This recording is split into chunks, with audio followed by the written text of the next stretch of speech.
محبت کے ساتھ استقبال کیجئے ہمارے عالم کا۔ نعرہ تکبیر، نعرہ رسالت، تعلیمات امام محمد رضا کنونشن، سرزمین چک پڑونا، نعرہ تکبیر، نعرہ رسالت۔ علماء ذوی الاحترام و معزز سامعین، السلام علیکم ورحمۃ اللہ تعالی وبرکاتہ۔ نحمده ونصلي على رسوله الكريم، اما بعد، فاعوذ بالله من الشیطان الرجیم، بسم اللہ الرحمن الرحیم۔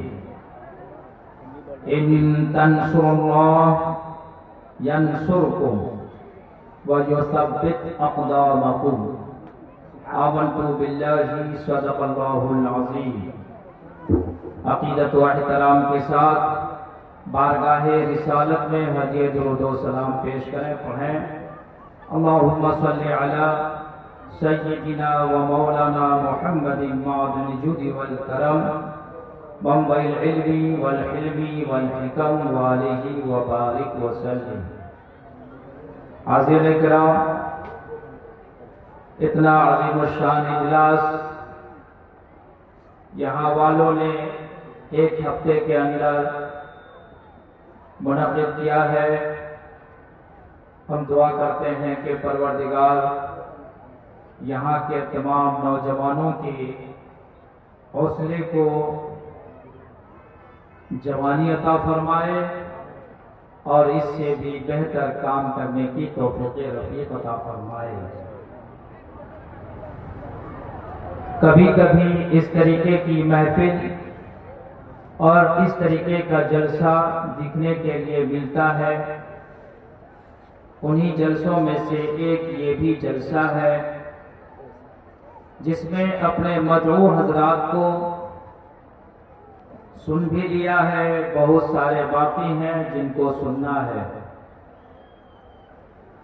اسٹیج پر حضرت مولانا منصور صاحب جو آپ کی اسی جامع مسجد کے امام ہیں، ان کی نظامت میں یہ جلسہ منعقد ہوا۔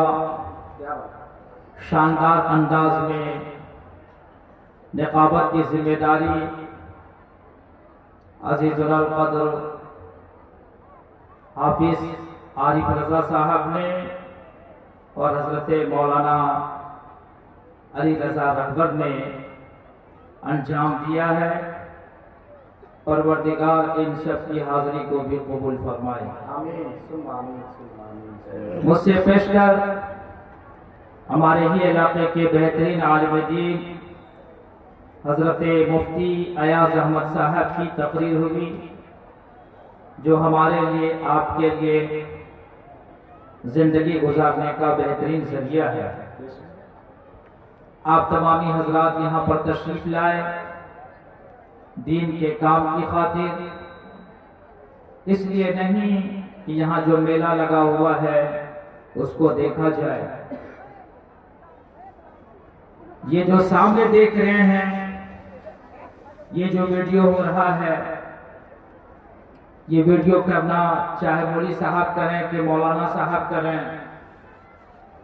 چاہے کوئی صاحب کریں، بغیر ضرورت کے اس کا استعمال ناجائز و گناہ اور حرام ہے۔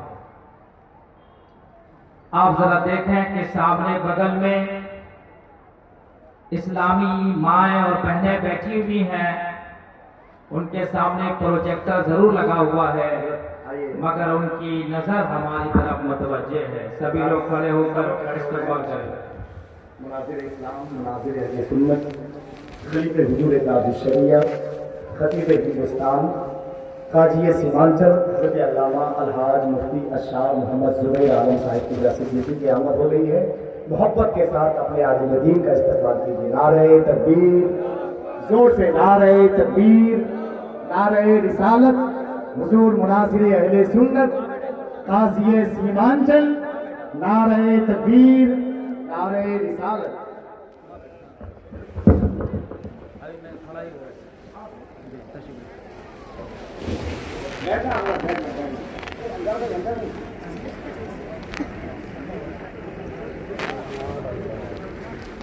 درشی پڑھے اللہم صلی علی سیدنا و مولانا محمد ماد الجود والکرم وآلہ وبارک وسلم۔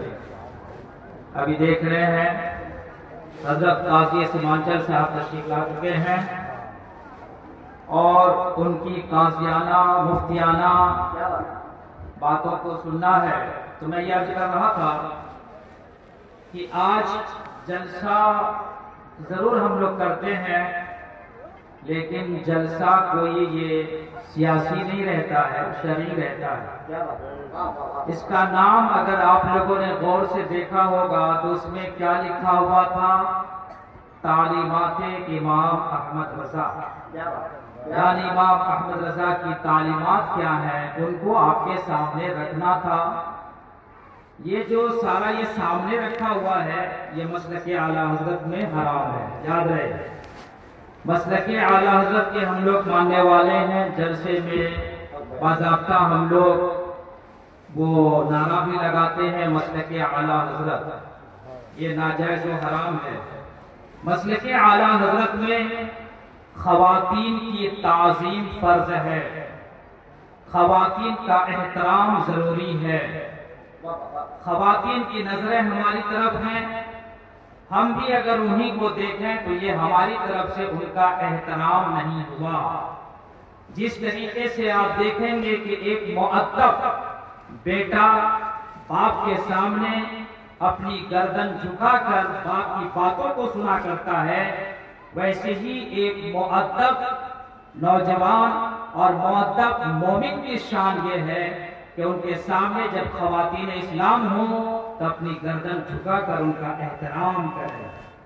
ذرا سوچنے کی بات ہے، یہاں پہ پردہ بھی نہیں ہے، اس کو لگانے سے کیا فائدہ ہوا سوائے اس کے کہ پیسے کو ضائع کرنا ہوا۔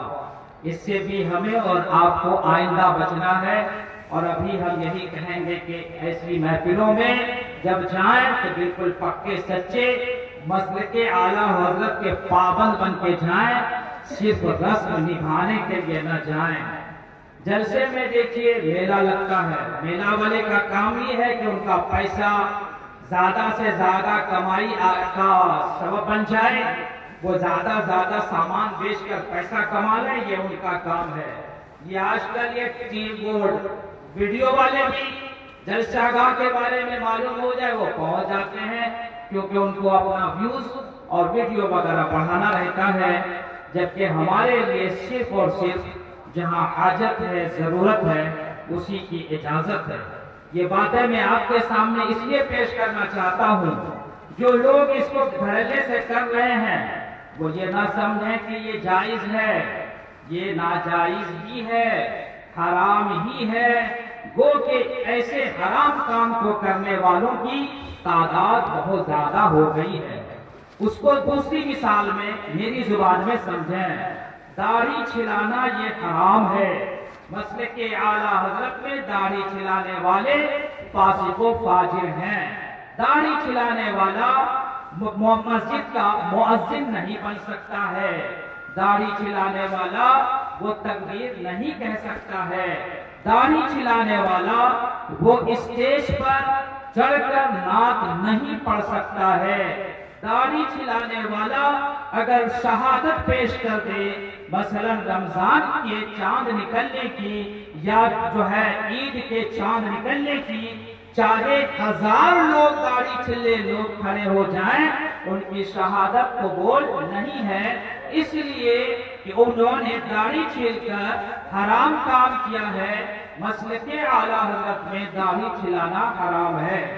آج اگر کوئی کر رہا ہے اس طریقے کا عمل، اس کے ذمہ دار وہ ہیں، لہذا ایسی شرعی جگہوں میں آپ لوگ اس کا کم سے کم خیال رکھیں، اور خواتین جب آئیں تو انہیں یا تو پردے میں رکھیں، اور پردے میں رکھ کر انہیں اگر سناتے ہیں تو ان کا آنا بھی مبارک ہوا، ان کا سننا بھی مبارک ہوا، اور ہمارا جو اس طریقے سے خرچہ کرنا، جلسے کے لیے محنت کرنا، یہ بھی مبارک ہو جائے گا۔ آئندہ ان سب چیزوں کا خیال رکھنا ہمارے لیے ضروری ہے۔ آپ کو پتا ہے یہاں ایک مسجد بہت پرانی تھی، اور اسی کی اب توسیع ہونے جا رہی ہے۔ ہم آپ کی خدمت میں صرف اتنی ہی بات رکھنا چاہتے ہیں کہ مسجد کی توسیع اگر ضرورت ہو تو ضرور کرنا چاہیے، یا جگہ اگر غیر کی طرف چلی جائے گی یا یہ کہ دوسرے لوگ قبضہ کر لیں گے تو مسجد میں جو زمین وقف کی ہوئی ہے اس کی چہار دیواری ضرور ہونی چاہیے، مسجدیں خوب بننی چاہیے۔ اعلیٰ حضرت علیہ رحمہ فرماتے ہیں گلی گلی میں مسجد بناؤ، ہر جگہ مسجد بناؤ۔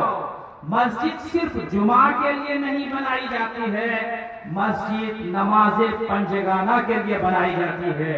مسجد ہمارے لیے شعار اسلام ہے، اسلام کی علامت اور پہچان ہے، یہاں سے ہماری پہچان ظاہر ہوتی ہے، اس لیے مسجد کو ہم کثرت سے بنائیں۔ اور ہم آپ کی خدمت میں قاضی سیمانچل صاحب کی موجودگی میں بڑی ذمہ داری سے یہ بات رکھنا چاہیں گے، مسجد بڑی بڑی مت بنائیے، صرف 2 کٹھے زمین پر مسجد بنائیے، لمبی چوڑی مت بنائیے، 2 منزلہ سے منزلہ مت بنائیے، ضرورت محسوس ہو تو اس کے قریب میں بنا دیجئے۔ اس کا فائدہ کیا ہوگا وہ سنیے، جب قریب کی مسجد ہوتی ہے بہت سارے آپ میں وہ لوگ ہیں جو مسجد سے دور رہتے ہیں مگر اپنے گھروں میں وہ نمازیں ضرور پڑھتے ہیں، اور ان کے لیے مسجد دور ہو جاتی ہے، اس لیے وہ جماعت سے نماز نہیں پڑھ پاتے ہیں، اس کے لیے آپ کاہلی بولیے یا کچھ اور، لیکن جو آدمی گھر میں نماز پنجگانہ کا پابند ہے اس کے گھر کے قریب میں جب مسجد ہوتی ہے تو وہ پھر گھر میں نماز پڑھنا پسند نہیں کرتا، بغل والی مسجد میں جا کر نماز پنجگانہ با جماعت ادا کر لیتا ہے۔ یہ ایک فائدہ ہوا۔ دوسرا فائدہ یہ ہے اسلام کو باقی رکھنا ہے، اور اسلام کوئی الگ سے آپ کو نہیں دکھے گا، اسلام ان کی صورت میں دکھے گا، ان کی صورت میں دکھے گا، ان کی صورت میں دکھے گا، اور یہ اسلام ان کی صورت میں کب دکھے گا؟ جب آپ ان کو جو ہے کثیر تعداد میں لوگوں کے مابین رکھیں گے، یعنی مدارس اسلامیہ سے جب ان جیسی صورت والے افراد جب نکلیں گے تبھی آپ کو اسلام دکھے گا، اور اس اسلام کو باقی رکھنے کے لیے ہمارے لیے اور آپ کے لیے ضروری یہ ہے کہ ایسے لوگوں کو آپ جگہ دیجئے، جگہ دیجئے۔ اب اگر اسی شہر کے اندر اسی گاؤں میں درود پڑھی اللہم صلی علی سیدنا و مولانا محمد معطی الجود والکرم وآلہ وبارک وسلم، محترم اختر پرواز صاحب تشریف لا چکے ہیں، میں نے بات ان کی نعت خوانی ہوگی پھر حضرت کا خطاب ہوگا، غور سے سماعت کریں۔ میں جو عرض کرنا چاہتا ہوں اس کو سمجھیے، سننے کی کوشش کیجئے اور سمجھنے کی بھی کوشش کریں۔ اگر کثیر مسجدیں ہو جائیں، مثال کے طور پر اسی محلے میں پشچم طرف بلبھاگ میں یہاں پہ اگر 4 مسجدیں ہیں، غور سے سنیے گا، ان 4 مسجدوں کا معاملہ کیا ہے؟ اس میں 4 امام رہیں گے، 4 ہی حافظ وہاں تراویح پڑھائیں گے، 4 حافظ 4 عالم وہاں پر خطاب کریں گے۔ اگر وہاں مؤذن اور رکھتے ہیں تو 4 مؤذن صاحب کا بھی کام ہو گیا، تو 4 حافظ 4 عالم 4 مؤذن، اور خدا کرے آپ لوگوں کو توفیق ملے تو ایک خادم کا انتظام کر لیں، تو ایک مسجد میں اس طریقے سے ایک جو ہے امام، ایک مؤذن اور ایک رمضان میں تراویح پڑھانے والے حافظ اور ایک خادم کا نظم ہو سکتا ہے۔ اب یہی محلہ ہے، اس محلے میں 4 مسجدیں ہیں، گویا 4 عالم کا کام ہو گیا، 4 حافظ کا کام ہو گیا، 4 مؤذن صاحبان کا کام ہو گیا، 4 جو ہے خادموں کا کام ہو گیا۔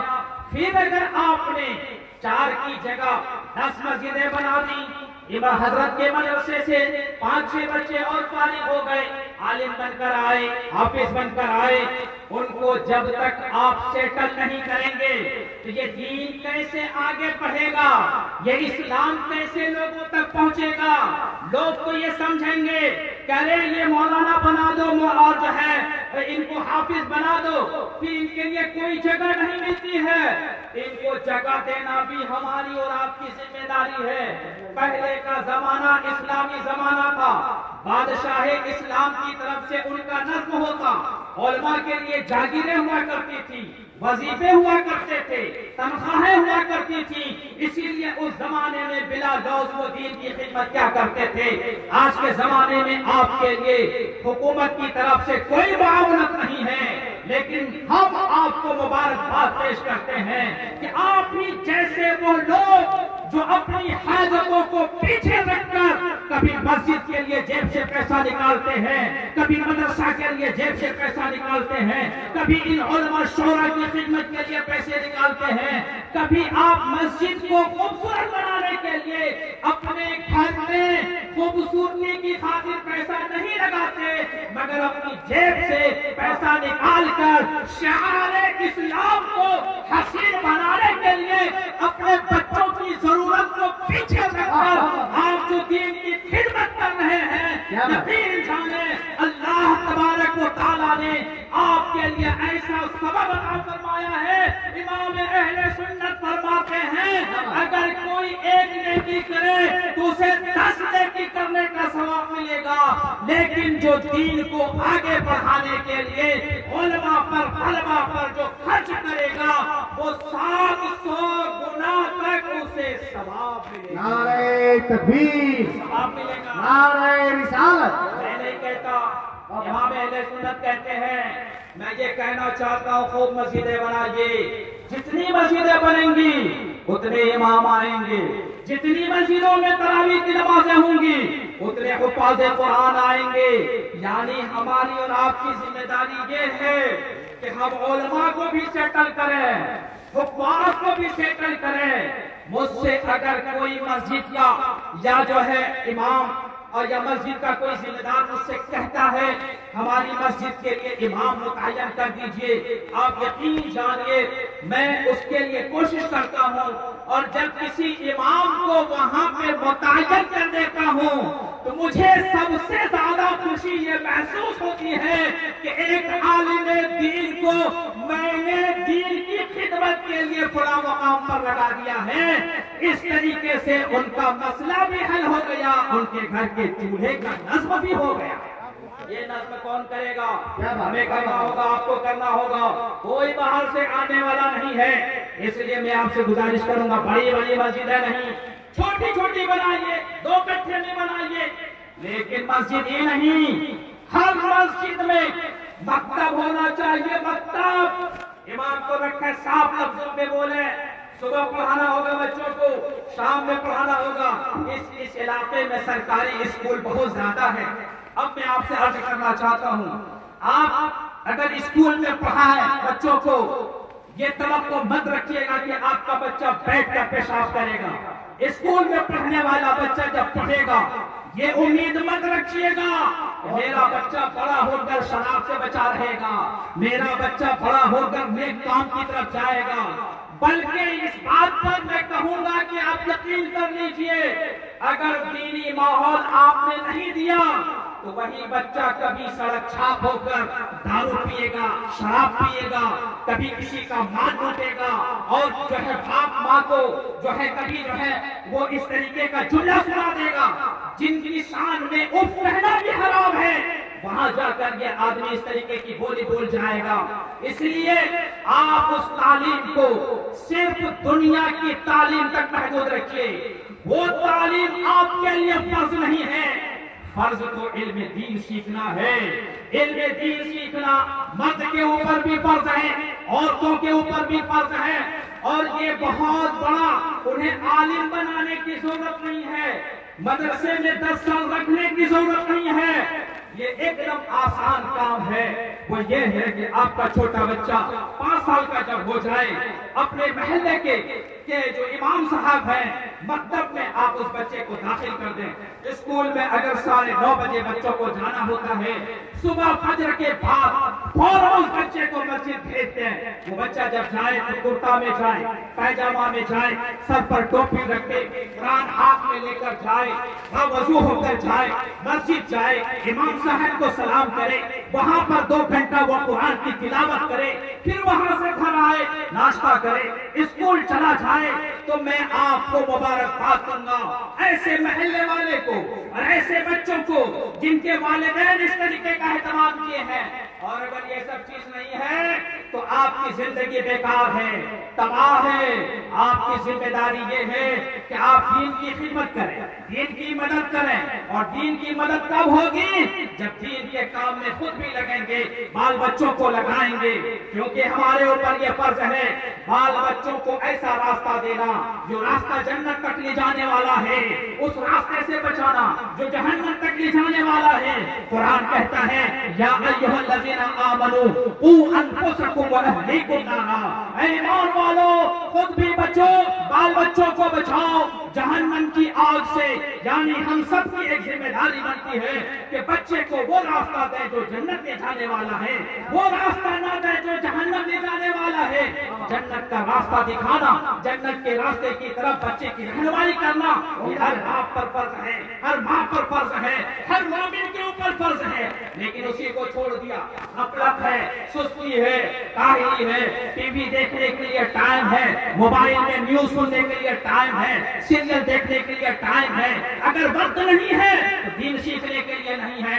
میرے معزز سامعین، دین سیکھنے کا بہترین ذریعہ ہر محلے میں، مسجد کے، مکتب میں اگر آپ اپنے بچوں کو بھیجتے ہیں، بہترین وہ جو ہے ذریعہ ہے، اس ذریعے سے آپ لوگ فائدہ اٹھائیں۔ مسجد میں خوب پیسے نہ خرچ کریں، فضول خرچی سے آپ بھی بچیں۔ آج شادیاں ہوتی ہیں، فضول خرچیاں خوب ہوتی ہیں۔ ذرا سوچنے کی بات ہے، اور حضرت عثمان غنی کا ایک واقعہ پیش کرتا ہوں کہ آج ہمارے درمیان سب کے جیب میں پیسے ہیں تو اس کا کس قدر ناجائز طریقے سے استعمال ہو رہا ہے۔ سنیے، ذرا غور سے سنیے۔ آقا علیہ الصلوۃ والسلام کے زمانے میں ایک آدمی آتا ہے اور کہتا ہے یا رسول اللہ میری بیٹی کی شادی ہے، مجھے فلاں فلاں چیز کی ضرورت ہے۔ آپ نے ارشاد فرمایا کہ اے شخص جاؤ میرے چہیتے صحابی ذوالنورین عثمان غنی کے گھر چلے جاؤ اور جا کر میرا حوالہ دینا، وہ تمہاری مدد کر دیں گے۔ وہ شخص وہاں جب گیا، جانے کے بعد وہ کیا دیکھتا ہے؟ وہ شخص دیکھتا یہی ہے حضرت عثمان غنی رضی اللہ تعالی عنہ ایک چراغ، اس زمانے میں چراغ جلا کرتا تھا، یہ لائٹ کا انتظام آج ہے، اس زمانے میں چراغ جلا کرتا تھا، لالٹین کا بھی انتظام نہیں تھا۔ چراغ میں آپ نے دیکھا ہوگا جس کی بتی تیز ہوتی اس میں جو ہے مٹی کا تیل زیادہ استعمال ہو جاتا ہے، جس کی بتی کم ہوتی اس میں تیل کم جلتا ہے۔ تو وہ خادم جاتا ہے شام کے موقع پر، اور وہ صحابی وہ جاتے ہیں شام کے موقع پر، تو وہ کیا دیکھتے ہیں کہ عثمان غنی وہ جو ہے اپنے خادم کو کہہ رہے ہیں کہ تم نے چراغ کی بتی کو بڑھا دیا جس سے تیل زیادہ خرچہ ہو رہا ہے، اس کو اگر کم کر دیا ہوتا تو یہ آج کا بچا ہوا تیل کل کام آ جاتا۔ اس آدمی نے دیکھا کرے یہ عثمان غنی ہے جو چراغ کی بتی کے بڑھ جانے پر اپنے غلام سے مواخذہ کر رہے ہیں، یہ ہمیں کیا دیں گے؟ چپ چاپ وہ آدمی گھر چلا جاتا ہے۔ دوسرا دن پھر سرکار علیہ الصلوۃ والسلام کی خدمت میں وہ شخص آتا ہے، کہتا ہے یا رسول اللہ میرے گھر شادی ہے، میری بیٹی کی شادی ہے، فلاں چیز ضرورت کی ہمیں چاہیے۔ آپ نے ارشاد فرمایا جاؤ عثمان کے گھر جاؤ، عثمان سے کہنا کہ میں نے بھیجا ہے، عثمان تمہاری مدد کریں گے۔ یہ جب آج دوسرا دن جب تشریف لے گئے تو انہوں نے دیکھا کہ عثمان غنی اپنی خادمہ سے فرما رہے ہیں، جو کھانا پکاتی ہے اسے خادمہ کہا جاتا ہے، خادمہ سے آپ جو ہے کہہ رہے ہیں تم نے دال کے اندر نمک کی کنکری کو بڑھا دیا، پہلے کے زمانے میں پاؤڈر والا نمک نہیں چلا کرتا تھا، بالکل وہ پتھر کی طرح، وہ ٹکڑے ٹکڑے یعنی پتھر کے ٹکڑے کی طرح جو ہے، چھوٹے چھوٹے جو کنکریاں ہوتی ہیں، کنکریوں کی طرح پہلے نمک ہوا کرتا تھا۔ تو آپ نے فرمایا تم نے دال کے اندر نمک کی کنکری بڑھا دی، اگر یہ نمک کی کنکری آج بچی ہوتی تو کل کی دال میں کام آ جاتی۔ اس آدمی نے دیکھا کہ کل تو غلام سے مواخذہ کر رہے تھے چراغ کی بتی کے بڑھ جانے پر، آج خادمہ سے مواخذہ کر رہے ہیں جو ہے دال کے اندر نمک کی کنکری کے بڑھ جانے پر، یہ ہمیں کیا دیں گے؟ وہ جانے لگے۔ عثمان غنی نے کہا رے شخص سنو سنو سنو، کیا معاملہ ہے تیرا؟ کل بھی آیا کچھ نہیں بولا چلا گیا، آج بھی آیا کچھ نہیں بول رہا ہے جا رہا ہے، ارے تو آتا کس لیے ہے اور بغیر بولے جاتا کس لیے ہے؟ تو اس نے کہا کہ رسول اللہ نے بھیجا ہے۔ کہاں؟ آقا علیہ السلام نے بھیجا ہے۔ تو پھر کیا ہے؟ وہ حضرت عثمان غنی کہتے ہیں آؤ بولو کیا رسول اللہ کا حکم ہے؟ کہا رسول پاک علیہ السلام کی خدمت میں گیا تھا، میری بیٹی کی شادی ہے اور شادی میں مجھے کچھ ضرورت کی چیزیں چاہیے، انہوں نے آپ کی خدمت میں بھیجا ہے۔ ہاں رسول اللہ نے بھیجا ہے۔ سنو یہ میری گودام ہے، یہ گودام ہے، اس گودام میں چلے جاؤ، تمہیں جو جو چیز چاہیے شادی کے لیے وہ چیزیں تم لے سکتے ہو، میری طرف سے مکمل اجازت ہے، جتنا چاہے اتنا لے جاؤ۔ اب اس کی حالت خراب، یہ آدمی جو چراغ کی بتی کے بڑھ جانے پر مواخذہ کرے، نمک کی کنکری کے بڑھ جانے پر مواخذہ کرے، اور میں نے جب یہ بات رکھی تو یہ کہتے ہیں جو دل میں آئے سب لے کر جاؤ۔ کا یہ بات سمجھ میں نہیں آئی؟ عثمان غنی نے جو جواب دیا تھا اس جواب کو دل کے نہا خانے میں اور ذہن میں لے کر جانا ہے۔ انہوں نے ارشاد فرمایا اے شخص سن، یہ سارا مال اللہ اور اس کے رسول کی امانت ہے، امانت ہے، ہمیں ان امانت میں سے صرف اتنا ہی استعمال کرنے کی اجازت ہے جتنے کی ہمیں ضرورت ہے، اس سے زیادہ نہیں۔ اور چونکہ رسول اللہ مال کے مالک ہیں، انہوں نے جب حکم فرما دیا ہے تو آپ جب مالک ہی نے حکم دے دیا ہے تو سارا مال تم لے جا سکتے ہو، میری طرف سے کوئی ممانعت نہیں ہے۔ اس سے آپ نے کیا سمجھا؟ اس سے آپ یہی سمجھیے جب ضرورت کی چیز آئے تو ضرور خرچ کرنا چاہیے، ضرورت سے فاضل نہیں، دکھاوا اسلام میں جائز نہیں، مسلک اعلیٰ حضرت میں ریا اور سمعہ حرام ہے، یہ ہرگز ہمارے لیے جائز نہیں۔ دکھاوے کے طور پر شادی نہ کریں، دکھاوے کے طور پر کوئی بھی کام نہ کریں، اور جو ہے سنانے کے لیے کوئی کام نہ کریں، سب اللہ اور اس کے رسول کے لیے کام کریں۔ اس لیے فضول خرچی سے ہمیں اور آپ کو بچنا ہے، اپنے بال بچوں پر دھیان رکھنا ہے، دین اور اسلام سکھانا یہ فرض ہے۔ مجھے افسوس ہوتا ہے، میں چونکہ آپ ہی کے دیار میں رہتا ہوں، میری نظروں کے سامنے ہر کچھ جو ہے سامنے ہے، وہ یہ ہے جو 8 کلاس کی بچیاں ہیں، 9 کلاس کی بچیاں ہیں، وہ ہماری بچیاں ہیں۔ ان بچوں کے سروں پر جب میں پردہ نہیں دیکھتا، ان بچوں کے سروں پر جب میں دوپٹہ نہیں دیکھتا تو مجھے قلق ہوتا ہے کہ آخر ان بچوں کو ہو کیا گیا ہے، اور یہ بچیاں پردے میں اپنے آپ کو کیوں نہیں رکھتی ہیں؟ ارے اسکول کی پڑھائی فرض نہیں ہے، پردہ اگر بچیاں بڑی ہو گئی ہیں 7 سال کے بعد انہیں پردے میں رکھنا چاہیے، 10 سال کے بعد ان پر پردہ لازم ہو جاتا ہے، 10 سال کے بعد انہیں پردے میں رکھنا چاہیے۔ پردے کا مطلب یہ ہے ان کے کان ڈھکے ہونا چاہیے، بال مکمل چھپے ہونا چاہیے، اگر چہرے کا یہ حصہ کھلا رہے تو پھر چلے گا، یہاں تک بند رہنا چاہیے، گلا جو ہے یہ جو ہے بند رہنا چاہیے، اور گردن بند رہنی چاہیے۔ یہ ساری چیزیں یہ اسلامی پردہ ہے، یہ اسلامی حکم ہے۔ پردہ عورتوں کے اوپر فرض ہے، نماز مسلمانوں پر فرض ہے، مرد کے اوپر نماز فرض ہے، عورت کے اوپر پردہ بھی فرض ہے، مسلمانوں کے اوپر نماز، روزہ، حج، زکات فرض ہے، عورتوں کے اوپر ان تمام چیزوں کے ساتھ وہ جو ہے پردہ بھی فرض ہے۔ اس لیے ان سب چیزوں کا اہتمام کرنا ہمارے لیے، آپ کے لیے بہت ضروری ہے۔ آپ سے آخر میں صرف ایک بات ذہن کھولنے کے لیے پیش کرنا چاہتا ہوں کہ آپ اور ہم اس طریقے سے بے ڈھنگی والی زندگی گزار رہے ہیں جس پر ہمیں بھی افسوس ہوتا ہے، اور جب مریں گے فرشتے بھی افسوس کریں گے اور آپ کو بھی وہاں پہ مرنے کے بعد افسوس ہوگا۔ وہ یہ ہے کہ ہم اور آپ اسلام کی قدر نہیں کرتے، ہم اور آپ دین کی قدر نہیں کرتے۔ آپ نے کبھی سمجھا اس اسلام کو آگے بڑھانے میں، اس اسلام کو آج تک لانے میں تقریباً 2,24,000 انبیاء کرام نے خدمتیں کی ہیں، اور ان انبیاء کرام کے ساتھ کیسا سلوک ہوا؟ بعض انبیاء کرام کو شہید کیا گیا، بعض جو ہے نبی کو بالکل ایک جگہ کھڑا کر کے اور ان کے سر پر آری چلا کر ان کے جسم کے 2 ٹکڑے کر دیا۔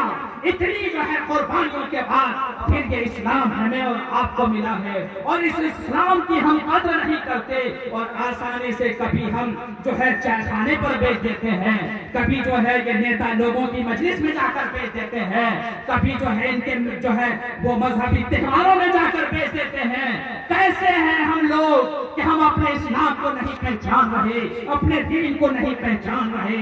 ارے سیکھوں سے سیکھو، یہ سیکھ جن کا مذہب جھوٹا ہے مرنے کے بعد جہنم کی آگ ان کے استقبال میں پہلے سے تیار ہے، لیکن ذرا دیکھو وہ اپنے مذہب میں کیسے سخت ہیں، ان کی پگڑی ان کے سر سے کبھی ہٹتی نہیں ہے، ان کے چہرے سے داڑھیاں کبھی زائل نہیں ہوتی ہے، وہ اپنے مذہب میں بڑے سخت ہوا کرتے ہیں۔ ہندوستان میں 5% بھی ان کی تعداد نہیں، مگر ان کا مذہبی شعار گرچہ جھوٹا ہے، گرچہ باطل ہے، وہ دکھتا رہتا ہے، لیکن ہائے مسلمان، تمہارے لیے تو قرآن نے جگہ جگہ انعام کی باتیں لکھی ہیں۔ اللہ پاک فرماتا ہے وَأَنْتُمُ الْأَعْلَوْنَ إِن كُنتُم مُؤْمِنِينَ، ارے تم ہی غالب ہو اگر تم پکے سچے مومن بن جاؤ، لیکن ہم ہیں نہ ایمان کو سمجھے نہ اسلام کو سمجھے، بس دنیا دنیا دنیا دنیا کی دیکھی باتیں آخری بار پیش کر رہا ہوں، اور اسی سے ذہن لے کر جانا۔ میں نے کئی تقریروں میں اس بات کو پیش کیا، پھر سے بول رہا ہوں، مہاراشٹر کا واقعہ ہے، ناسک شہر کے اندر، وہاں کا DIG اس کے ساتھ جلوس عید میلاد النبی کے موقع پر ایک اجلاس ہوتا ہے، اس اجلاس کے DIG مائیکنگ کرتا ہے کہ دیکھو بھائی ہم کچھ گائیڈ لائن جاری کر رہے ہیں، اسی کے مطابق تمہیں جلوس نکالنا ہے۔ اور اس کے بعد ہوتا کیا ہے، وہ گائیڈ لائن پیش کرنے والا DIG مسلمان نہیں ہے، وہ کہتا ہے اگر روڈ پر کوئی ناچے گا، روڈ پر کوئی جو ہے ادھم مچائے گا، روڈ پر کوئی ڈانس کرے گا، ہم اس کے خلاف سخت ایکشن لیں گے۔ وہاں پہ بہت سارے تنظیم والے بیٹھے ہوئے تھے، انہی میں سے ایک لڑکا کھڑا ہوا، کہا سر ایک بات بولوں کا بولو، وہ یہ ہے ہم لوگوں پر آپ کی بڑی نظر ہوا کرتی ہے، اور ان لوگوں پر آپ کی نظر نہیں ہوا کرتی ہے جو گنپتی کے جلوس میں ناچتے ہیں، ڈانس کرتے ہیں، اور وہ توڑ پھوڑ بھی کرتے ہیں، انہیں جو کرنا ہوتا ہے کرتے ہیں، وہاں تو آپ ایکشن نہیں لیتے ہیں، اور ہمارے لیے آپ اس طریقے کی بات پیش کرتے ہیں۔ اس DIG نے جو بات رکھی تھی اس کو سن کے جانا، اور اس کو یاد رکھنا، اور سنو ایک کافر اور مشرک تمہارے نبی کے تعلق سے کیا پیغام دیا وہ بھی سننے کی ضرورت ہے۔ اس DIG نے کہا اے میرے ساتھیوں، اے جوانوں سنو، یہ ان کا مذہب ہے، 200 سال سے 400 سال سے 500 سال سے ان کا کام ہے ناچنا، ڈانس کرنا، پینا، کھانا، یہ ان کا کام ہے۔ ارے تم جس نبی کا کلمہ پڑھتے ہو اس نبی نے کیا تمہیں ڈانس کرنے کی اجازت دی ہے؟ جس نبی کا تم کلمہ پڑھتے ہو کیا اس نبی کے نزدیک تمہارے لیے یہ نشہ کرنا جائز ہے؟ تم اپنے نبی کو جب تم اپناتے ہو، کلمہ پڑھتے ہو، تو اپنے نبی کی سنت کو اپنا کر ایسا نمونہ پیش کرو کہ تمہیں تمہیں دیکھ کر یہ ہندو بھی کہیں کہ یہ لوگ کتنے اچھے ہیں، تمہاری نقل یہ ہندو کرے نہ کہ تم ان کی نقل کرو۔ نعرہ تکبیر، نعرہ رسالت، علماء اہل سنت، مسلک اعلی حضرت۔ میں آپ سے صرف اتنا ہی کہنا چاہتا ہوں اور بات ختم کرنا چاہتا ہوں، آپ اپنے اسلام کو اہمیت دیجیے، آپ اپنے بچے کو اہمیت دیجیے، آپ اپنے ایمان کے معاملے میں پختہ رہیے۔ دنیا کی سب سے بڑی طاقت آپ کے سامنے کیوں نہ کھڑی ہو، مگر جب آپ مسلمان ہیں تو سمجھ لیجیے اسلام جیسی طاقت ہمارے پاس ہے جس سے سامنے والا اس سے خالی ہے۔ اور ہم جس نبی کا کلمہ پڑھتے ہیں اسی نبی کی ہم پیروی کریں گے۔ جب نبی نے جس چیز کے کرنے کا حکم دیا ہے اس کو کرنا ہے، جس نے منع کیا ہے اس سے رک جانا ہے۔ قرآن کہتا ہے ما آتاکم الرسول فخذوہ وما نہاکم عنہ فانتہوا، رسول تمہیں جو دے دیں اسے لے لو، جس سے منع کریں اس سے رک جاؤ۔ اس لیے میرے معزز سامعین، اپنے نبی کی سنت کو زندہ کرو، جو غلطیاں ہو گئی ان سے توبہ کر لو۔ تمہارے بچے اگر ہیں تو انہیں انہی مکتبوں میں بھیج کر صبح فجر کی نماز کوشش کرو کہ یہ بچے بھی پڑھ لیں، اور اگر نہ پڑھ سکیں، نابالغ ہیں، تو پھر انہیں جلدی سے مسجد بھیج کر کم سے کم 8:30 بجے تک اپنے بچوں کو مسجد میں رکھو، تاکہ مولانا منظور صاحب کی جب داڑھی وہ بچے دیکھیں گے، ان کی ٹوپی کو دیکھیں گے، ان کے کرتا پیجامہ کو دیکھیں گے، ان کی حسین بولی کو دیکھیں گے، ان کی میٹھی میٹھی باتوں کو جب وہ سنیں گے، وہ بچہ ان باتوں کو نقل کر کے گھر آئے گا۔ وہ بچہ بھی جب بڑا ہوگا تو وہ سمجھے گا کہ میرے استاد مولانا منظور تھے، میرے استاد قاری رضوان تھے، میرے استاد مفتی صاحب قبلہ تھے، تو وہ کیا بولتے تھے، کیا کہتے تھے۔ ان باتوں کو جب یہ بچے بالغ ہونے سے پہلے 10 سے 12 سال کی عمر میں جب یہ نقل کر چکے ہوں گے، تب یہی بچہ جب 14 سال کی عمر میں جب کالج پہنچے گا، ہائی اسکول پہنچے گا، اور یہی بچہ جب 11ویں میں جب جائے گا تو اپنی نظر جھکا لے گا کہ میری بہن جس گلی سے گزر رہی ہے وہ میری بہن ہے، کسی اور کی نہیں۔ تو یہ نظریں اٹھیں گی نہیں بلکہ نظریں جھک جائیں گی۔ یہ دل جو آج آوارہ ہو رہا ہے یہ آوارہ دل نہیں ہوگا، بلکہ دل بھی جھکا ہوگا، نظریں بھی جھکی ہوں گی، اور جھکاتی ہوئی نظر سے وہ لڑکا چلا جائے گا۔ آپ کو بتاؤں دل کی بات، ہم لوگ محاذ میں 10-12 سال خدمت کیے ہیں، وہاں کے جوانوں کو جو ہم نے دیکھا، واقعی ہمارے اس طرف جوانوں میں شاید 100 میں ایک نظر آتا ہے جو وہاں کے جوانوں کی جھلک دکھا دیتا ہے، لیکن ہمارے ہاں بس یہی ہے اسکول میں جانے کے بعد، کالج میں جانے کے بعد ایک دم آوارہ والی زندگی۔ یہ مسلمانوں کی شان نہیں ہے۔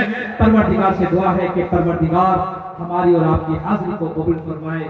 میرے پاس بہترین نعتخوانی علامہ مولانا اختر پرویز نعیمی صاحب کی سننا ہے، اور پھر ان کے بعد قاضی سیمانچل صاحب کی قاضیانہ باتیں سماعت کرنی ہے، اور ساتھ ہی ساتھ ان کے بعد پھر علامہ سیف اللہ صاحب قبلہ جو بہت جو ہے مشکل سے یہاں تشریف لائے ہیں، مولانا علی رضا خبر صاحب کی محنتوں کے ذریعے سے انہیں بھی سننا ہے، فکری باتیں، اسلامی باتیں، دینی باتیں، شرعی باتیں۔ اللہ پاک سے دعا ہے کہ اللہ پاک آپ سب کی حاضری کو قبول فرمائے، اور دل سے دعا کرتا ہوں عالی جناب محترم نور صاحب کو اللہ پاک انہیں صحت و سلامتی عطا فرمائے، جنہوں نے بڑا دل دکھا کر اس مسجد کے لیے تعمیر کا جذبہ پیش کیا، اور ان کے جذبے کے بعد یہاں کے بہت سارے نوجوانوں نے، بہت سے یہاں کے لوگوں نے ان کے کندھے کے ساتھ اپنا کندھا ملایا ہے۔